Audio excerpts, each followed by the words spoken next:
Hello दोस्तों, यथार्थ Hindi education classes में आप सभी का स्वागत है। आज की क्लास में हम पढ़ेंगे हिंदी साहित्य और सामान्य भाषा के कुछ क्वेश्चन जो कि हिंदी टीजीटी पीजीटी के लिए काफ़ी इम्पोर्टेंट होंगे। इससे पहले के क्वेश्चन हम इससे पहले की सीरीज में देख चुके हैं, तो आगे देखते हैं। पहला प्रश्न है रचना की दृष्टि से। पहला प्रश्न है जो क्रिया अभी हो रही है उसे क्या कहते हैं। जो क्रिया अभी हो रही है उसे क्या कहेंगे।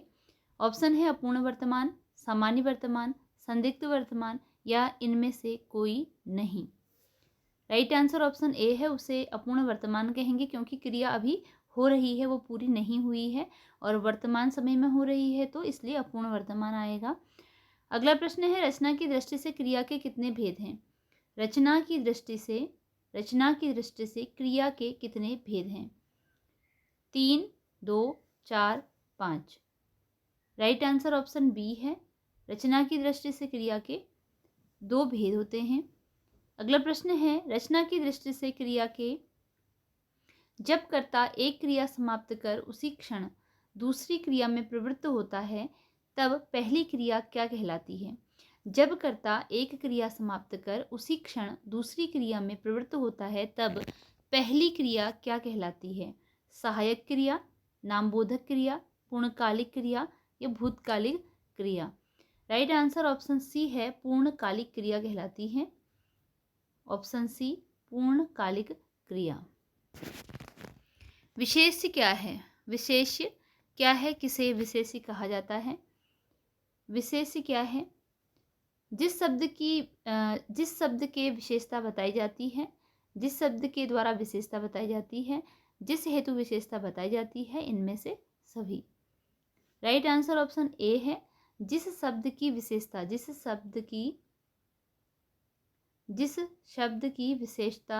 बताई जाती है उसे विशेष्य कहा जाता है। जैसे अगर शब्द का मतलब है, जैसे अगर राम की विशेषता बताई गई है कि राम सुंदर लड़का है, तो सुंदर उसकी विशेषता है और विशेषता बताई किसकी गई है, राम की, तो राम विशेष्य कहलाएगा। अगला प्रश्न है सर्वनाम कितने प्रकार के होते हैं। सर्वनाम के प्रकार बताने हैं कि सर्वनाम कितने प्रकार के होते हैं। 4, 5, 6, 7। राइट आंसर ऑप्शन सी है, 6 प्रकार के होते हैं। ऑप्शन सी राइट आंसर है। हिंदी में कुल कितने सर्वनाम हैं। हिंदी में कुल कितने सर्वनाम हैं। कुल कितने सर्वनाम हैं हिंदी में। 8, 10, 11, 15। राइट आंसर ऑप्शन सी है, 11। हिंदी में कुल सर्वनाम हैं 11। निम्नलिखित में से कौन संज्ञा का प्रकार नहीं है। इनमें से कौन है जो कि संज्ञा का प्रकार नहीं है। व्यक्तिवाचक संज्ञा, जातिवाचक संज्ञा, देशवाचक संज्ञा, भाववाचक संज्ञा। तो कौन सा है जो कि संज्ञा का प्रकार नहीं है। राइट आंसर है ऑप्शन सी, देशवाचक संज्ञा। देशवाचक संज्ञा इस प्रकार की कोई भी संज्ञा नहीं होती है, जबकि व्यक्तिवाचक संज्ञा होती है, जातिवाचक संज्ञा होती है और भाववाचक संज्ञा भी होती है। अगला प्रश्न है संज्ञाओं के साथ आने वाली विभक्तियों को क्या कहा जाता है। जो संज्ञाओं के साथ विभक्तियां आती हैं उन्हें क्या कहा जाता है। ऑप्शन है संश्लिष्ट, विश्लिष्ट, श्लिष्ट, इनमें से कोई नहीं। राइट आंसर ऑप्शन बी है, विश्लिष्ट बोला जाता है उन्हें, विश्लिष्ट। अगला प्रश्न है निम्न में से रचना के आधार पर कौन सा शब्द रूढ़ नहीं है। जो नहीं है रूढ़ वह बताना है। दिन, आंख, विज्ञान, घोड़ा। राइट आंसर है ऑप्शन सी, विज्ञान। यह रूढ़ शब्द नहीं है। इसके अतिरिक्त दिन, आंख और घोड़ा यह रूढ़ शब्द हैं। शब्दांश कितने प्रकार के होते हैं। शब्दांश कितने प्रकार के होते हैं। 2, 1, 2, 4, 18, 8। तो शब्दांश के प्रकार बताने हैं कि कितने प्रकार के होते हैं। 1, 2, 4 या 8। राइट आंसर है ऑप्शन बी, 2 प्रकार के होते हैं शब्दांश। ऑप्शन बी इसके लिए राइट आंसर है। निम्नलिखित में से कौन सा शब्द फारसी नहीं है? जो शब्द फारसी नहीं है वह बताना है कि कौन सा शब्द है जो कि फारसी नहीं है। खामोश, कबूतर, चिराग, हक। राइट आंसर है इसके लिए ऑप्शन डी, हक। यह फारसी शब्द नहीं है। इसके अतिरिक्त खामोश, कबूतर और चिराग यह शब्द फारसी के हैं। प्रत्येक शब्द में कौन सा उपसर्ग है? आपको प्रत्येक शब्द का उपसर्ग बताना है कि इसमें कौन सा उपसर्ग प्रयुक्त हुआ है। प्रति, एक, इक।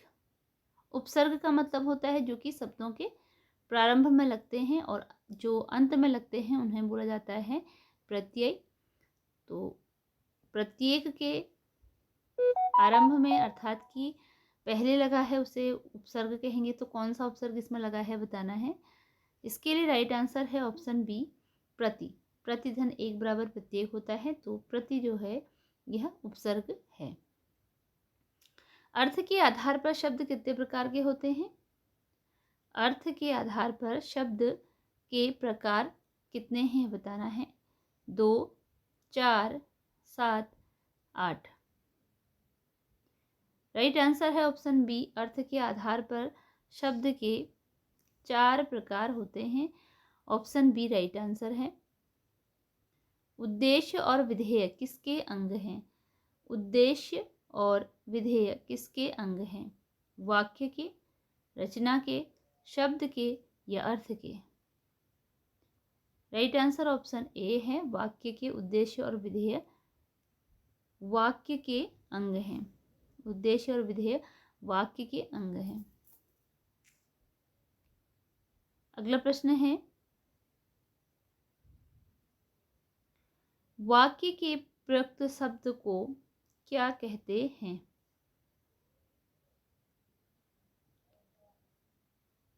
वाक्य में जो शब्द प्रयुक्त होता है उसे क्या कहते हैं?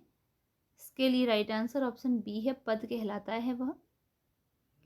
दो अलग अलग भाषाओं के मेल से बना हुआ शब्द क्या कहलाता है? जो शब्द दो अलग अलग भाषाओं के मेल से बनता है उसे क्या कहेंगे? तद्भव, देशज, विदेशज या संकर? राइट आंसर ऑप्शन डी है, ऐसे शब्द को संकर शब्द कहा जाता है जो कि दो अलग अलग भाषाओं के मेल से बना हुआ होता है। जैसे कि रेल, गाड़ी, रेल अलग भाषा है और गाड़ी अलग। बस, यात्रा, बस अलग भाषा का शब्द है और यात्रा अलग, तो ये संकर शब्द कहलाते हैं ऐसे शब्द। नीलांबर शब्द में कौन सा समास है? नीलांबर शब्द में आपको समास बताना है, कौन सा है? तत्पुरुष समास, द्वंद्व समास, अव्ययी भाव समास, कर्मधारय समास? राइट आंसर ऑप्शन डी है, इसमें है कर्मधारय समास। अगला प्रश्न है, किस समास में दोनों पद मिलाकर एक नया अर्थ प्रकट करते हैं? किस समास में दोनों पद मिलाकर एक नया अर्थ प्रकट करते हैं? बहुब्रीहि समास, द्वंद्व समास, कर्मधारय समास, तत्पुरुष समास? राइट आंसर इसके लिए ऑप्शन ए है। बहुब्रीहि समास में जब दो पद मिल जाते हैं तो उनसे एक नया अर्थ प्रकट होता है। जैसे है पीतांबर, पीतांबर यानी कि पीला है अंबर जिसका, तो ये आपका एक नया अर्थ प्रकट करता है। यह बहुब्रीहि समास का उदाहरण है। किस समास में दोनों पद प्रधान होते हैं? वह कौन सा समास है जिसमें दोनों पद प्रधान होते हैं?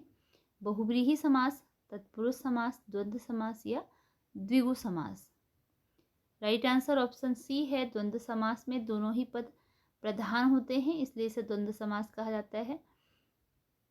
जैसे माता और पिता, यह है आपका द्वंद्व समास का उदाहरण है। भाई और बहन, यह भी द्वंद्व समास का उदाहरण है। अगला प्रश्न है, महाकवि कालिदास की रचना है, इनमें से कौन सी रचना है कि जो महाकवि कालिदास की रचना है? अभिज्ञान शाकुंतलम, रघुवंशम, कुमार संभवम, उपयुक्त सभी? राइट आंसर ऑप्शन डी है। ये सभी कालिदास की रचनाएं हैं। उपयुक्त सभी इसके लिए राइट आंसर है। सुमेलित नहीं है इनमें से कौन सा है जिसका सही सुमेल नहीं है, वह बताना है। माघ की रचना शिशुपाल वधम है। भारवी की रचना किरातार्जुनीयम है। श्रीहर्ष की रचना नैषधीय चरित्रम है। कालिदास की रचना बुद्ध चरितम नहीं है। ठीक है, तो ये तीनों सही हैं। तो आपको अब बताना है कि जो सुमेलित नहीं है, यानी कि नहीं में आंसर बताना है, तो इसलिए राइट आंसर ऑप्शन डी है। निम्नलिखित में कौन सुमेलित नहीं है, आपको बताना है इनमें से कौन सी रचना सुमेलित नहीं है। बिल्हड़ की रचना का नाम विक्रमांक देव चरित है। कल्हड़ की रचना राजतरंगिणी है। पद्मगुप्त की रचना का नाम नव सांक चरित है।